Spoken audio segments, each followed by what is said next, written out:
Allô tout le monde et bienvenue sur ma chaîne pour, cette fois-ci, une analyse de produits et j'ai mis toute mon attention et mon intérêt envers quelque chose que je vous ai mentionné dans ma vidéo précédente. Donc, si vous ne l'avez pas vu, j'ai analysé, en fait, plus goûté à plusieurs produits que j'ai trouvés à l'épicerie et qui me semblaient intrigants, bizarres ou intéressants du point de vue nutritionnel puis que je voulais juste valider si c'était vraiment bon dans la réalité. Donc, tout pour dire que allez voir ma première vidéo si vous ne l'avez pas déjà vue et revenez ici écouter celle-ci au sujet des nouilles de konjac.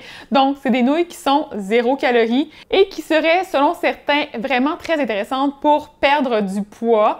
Et en fait, moi, je voulais juste m'assurer justement si c'était validé par la science, s'il y avait d'autres intérêts à en consommer ou si au contraire, c'était le genre d'aliment que je vous dirais que ça vaut pas la peine d'investir là-dedans, c'est pas très bon au goût et ça n'a aucun bénéfice pour vous ou pour votre santé.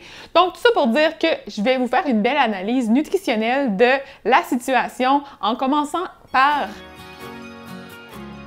Donc, les nouilles de konjac sont faites à base de konjac. On les nomme aussi les nouilles 0 calories ou des fois on les appelle les Miracle Noodles. En fait, ça vient du nom d'une compagnie qui offre des nouilles de konjac. Et le konjac, en tant que tel, c'est une racine. C'est cultivé en Asie principalement, donc en Chine, au Japon et dans ces endroits-là. C'est ultra riche en fibres alimentaires et ça contient pas d'amidon, donc très peu de calories. En fait, ça contient presque pas de macronutriments, donc on parle de protéines, de lipides, de glucides. Ça contient pas grand-chose sauf des glucides qui sont des fibres et qui sont plus ou moins assimilés par notre système digestif, ce qui fait en sorte qu'au final, on consomme virtuellement 0 calories. C'est vraiment un beau pitch de vente, en fait, pour les compagnies pour attirer notre regard parce que l'on se dit, ben là, des nouilles qui contiennent 0 calories, ça doit vraiment être cool parce que ben moi j'aime ça manger du vent, là, du vide, puis avoir un sentiment d'être plus rassasié, être plus plein, puis avoir envie de manger autre chose par la suite.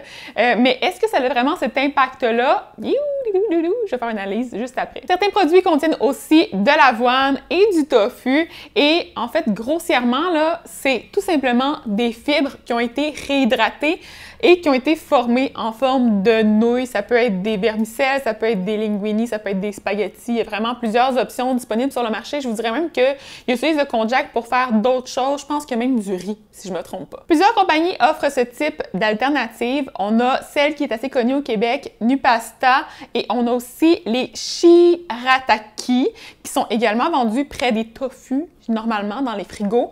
Il y a aussi les Miracle Noodles, comme je vous l'ai dit tantôt, et il y a les Better Than Pasta qui sont aussi offertes plus sur Amazon, je dirais. Et normalement, le prix d'un emballage, donc d'une portion, peut aller de 3 à 6 $ environ. Donc, c'est quand même pas donné si on compare avec des pâtes classiques qui sont faites à base de blé. Donc, comme je vous l'ai dit, là, le konjac, c'est vraiment une racine, donc ça pousse sous la plante. C'est un peu comme une pomme de terre et on va venir prendre cette racine-là et extraire les fibres pour ensuite faire des pâtes alimentaires. Donc, un processus de transformation assez complexe qui est utilisé pour arriver au produit fini. Donc, c'est clair que c'est un produit qui est quand même ultra transformé. Par contre, il ne comprend pas vraiment une tonne d'ingrédients si on considère que c'est presque juste de l'eau et des fibres. Fait que de ce point de vue-là, ça peut être quand même intéressant, en tout cas à mon avis. La texture des pâtes est plus ou moins appréciée par les gens habitant plus en Amérique parce qu'en fait, c'est vraiment comme gluant,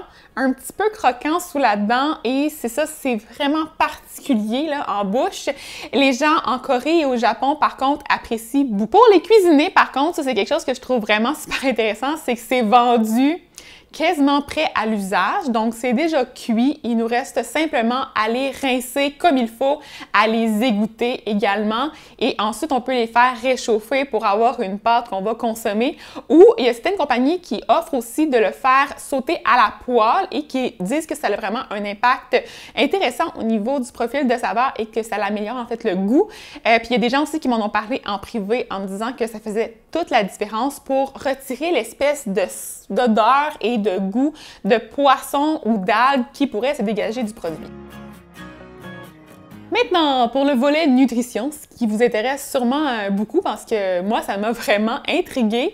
Les compagnies vont dire que les pâtes sont super utiles parce qu'elles contiennent vraiment pas beaucoup de calories, pas beaucoup de glucides, pas beaucoup d'amidon. Donc, c'est vraiment super pour combler notre faim parce qu'il y a des fibres quand même, mais on va pas consommer beaucoup de calories. Donc, ça participe à la perte de poids.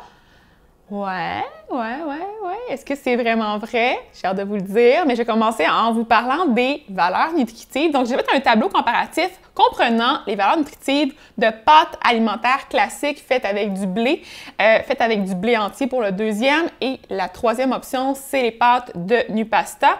Et si on parle premièrement des calories, on va arriver à 331 calories pour les pâtes classiques, 260 pour les pâtes de blé entier et 25 calories seulement pour l'emballage de Nupasta. Tout ça, c'est pour 210 calories de pâtes.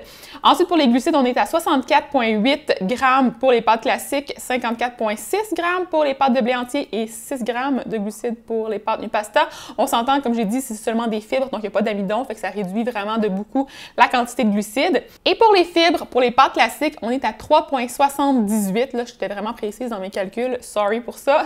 Ensuite, les pâtes de blé entier, on est à 6,7 et les Nupasta, c'est 6 grammes. Et finalement, concernant les protéines, pour les pâtes classiques blanches, ça va être 12,2. Pour les pâtes de blé entier, c'est 11,2.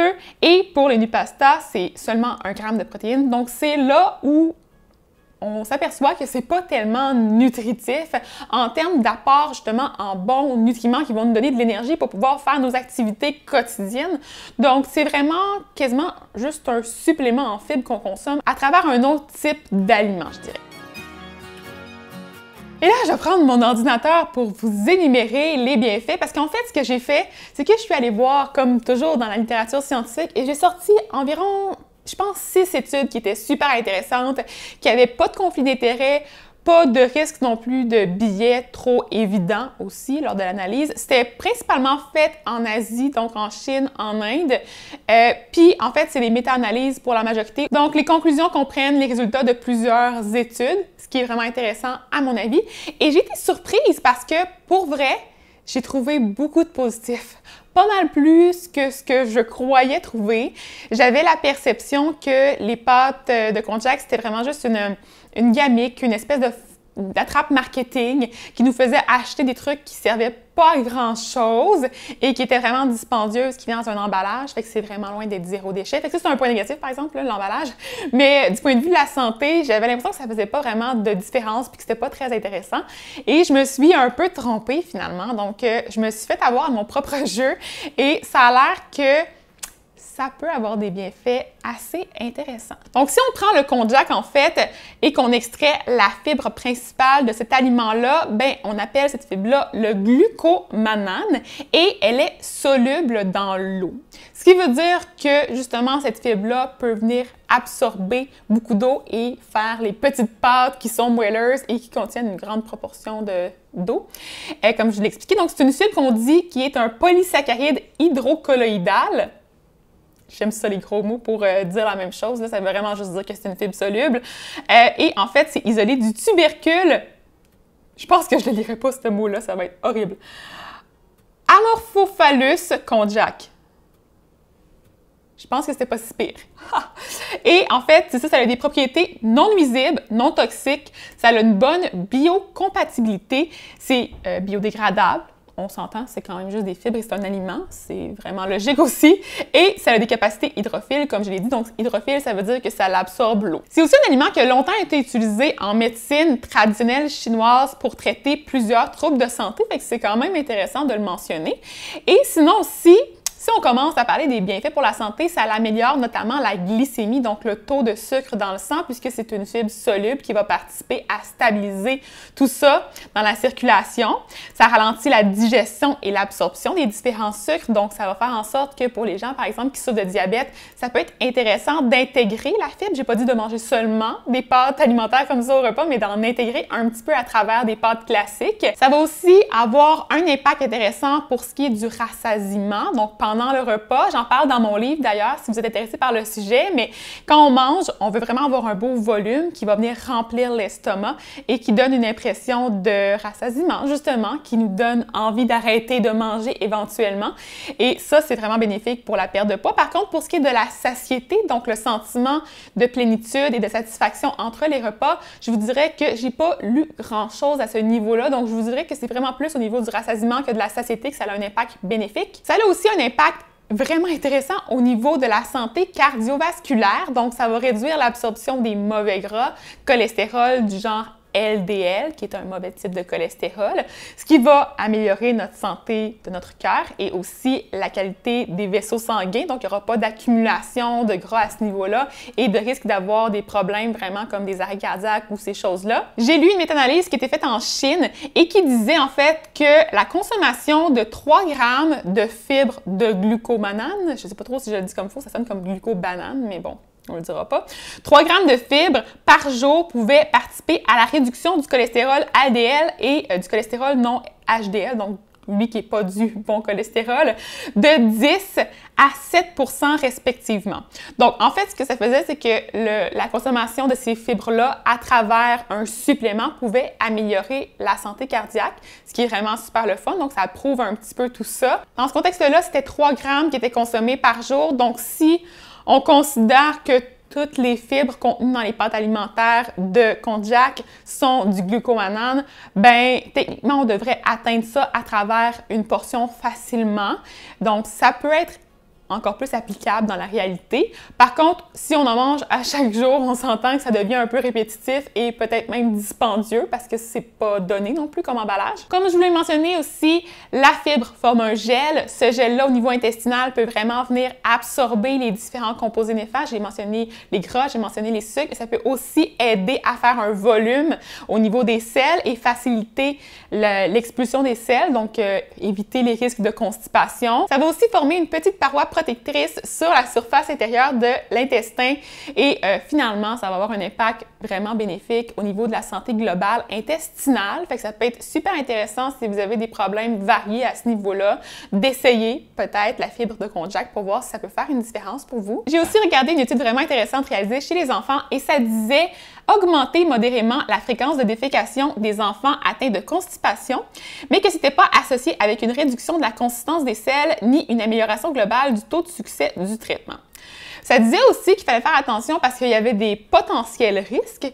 Et là, je me disais, c'est quoi les risques? Et quand j'ai cherché dans toute l'étude au complet, j'ai fini par me rendre compte que c'était vraiment des risques au niveau de l'étouffement possible si on consomme ce genre de fibres-là alors qu'on a des troubles à avaler. Donc, c'est peut-être un risque plus pour les très jeunes enfants et les personnes âgées. Donc, si je résume tout ça, j'arrivais avec des propriétés anti-diabétiques, des propriétés qui sont anti-obésité, laxatives, prébiotiques, donc ça améliore la santé des bonnes bactéries dans l'intestin parce que ça vient les nourrir. C'est aussi anti-inflammatoire indirectement avec tous les bienfaits que ça peut avoir et ça réduit la sclérose artérielle, donc l'accumulation de gras au niveau des artères du cœur. Je vais aussi sortir mon cellulaire parce que je vous ai posé une question dans une de mes stories Instagram, à savoir quels étaient vos commentaires par rapport à cet aliment-là. J'ai reçu beaucoup de messages en privé, donc je vais en mettre quelques-uns aussi à l'écran ici. Mais grossièrement, les gens avaient l'air de dire que c'était pas très bon au goût. Donc ça, c'est un problème qui est vraiment récurrent. Donc je vous dirais que si on le cuisine d'une manière peut-être plus intéressante, ça peut améliorer ce côté-là. Par contre, il y a des gens qui vont vraiment pas aimer ça, puis ça, c'est comprenable parce que c'est vraiment particulier comme produit. Fait que ça, dans ça là, forcez-vous pas pour en manger, je vous dirais. Et j'ai eu aussi un commentaire vraiment intéressant de la part d'une collègue nutritionniste qui s'appelle Amélie, qui est super gentille d'ailleurs, fait qu'allez la suivre sur Instagram. Donc, elle mentionnait qu'elle aimait ça, mais que certains clients lui avaient dit que ça sentait le poisson et que ça les turn off beaucoup. Donc, je comprends tout à fait parce que j'ai eu le même sentiment au début lorsque j'ai ouvert l'emballage des pâtes. Je serais curieuse d'essayer de les cuisiner de d'autres manières pour voir si on peut les mettre en valeur plus adéquatement. Ce serait à venir. Fait que dites-moi ça dans les commentaires si vous voulez en savoir plus là-dessus. Verdict final. Donc, grossièrement, vous avez pu comprendre que c'est un aliment qui est finalement quand même assez intéressant, plutôt comme supplément que comme remplacement pour les pâtes alimentaires, parce que je vous dirais que l'amidon, les protéines contenues dans les pâtes, c'est vraiment super intéressant pour donner de l'énergie, pour être actif, par exemple, avant un sport ou pour faire une journée de travail ou une journée, en fait, normale. On s'entend que ça nous prend de l'énergie pour pouvoir activer nos différentes cellules. Donc, c'est ça. Un supplément, faites-vous un moitié-moitié. Peut-être, par exemple, ça pourrait être une bonne option avec des pâtes classiques et un petit peu de pâtes de konjac ou même une proportion différente. C'est vous qui décidez. Vous êtes en contrôle de la situation. Et sinon, si vous aimez vraiment pas ça au goût, donc si vous trouvez que c'est dégoûtant, que ça vous lève le cœur, ben forcez-vous pas. Hein? Il faut quand même garder un beau plaisir de manger. Puis dans la vie est trop courte justement pour se forcer à manger des choses qui nous plaisent vraiment pas. Fait que je pense que dans ce contexte-là, on va trouver d'autres solutions pour améliorer votre santé. C'est clair qu'il va y avoir d'autres alternatives de disponibles. Et finalement, pour ce qui est du risque, je vais mentionner une fois de plus qu'il y a un petit risque d'étouffement, surtout pour les gens qui font de la dysphagie, donc des problèmes à avaler, donc les jeunes enfants et les personnes âgées.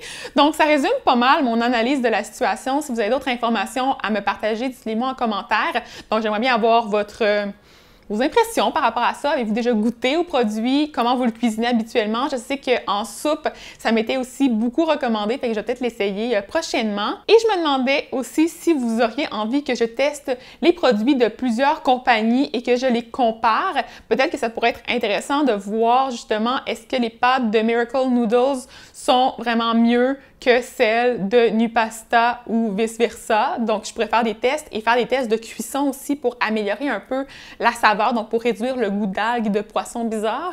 Fait qu'en tout cas, ça pour dire que si vous avez aimé la vidéo, n'oubliez pas de mettre un petit pouce en l'air, vous abonner à ma chaîne pour avoir d'autres analyses. Et c'est ça. Passez un bon moment et à bientôt! Bye!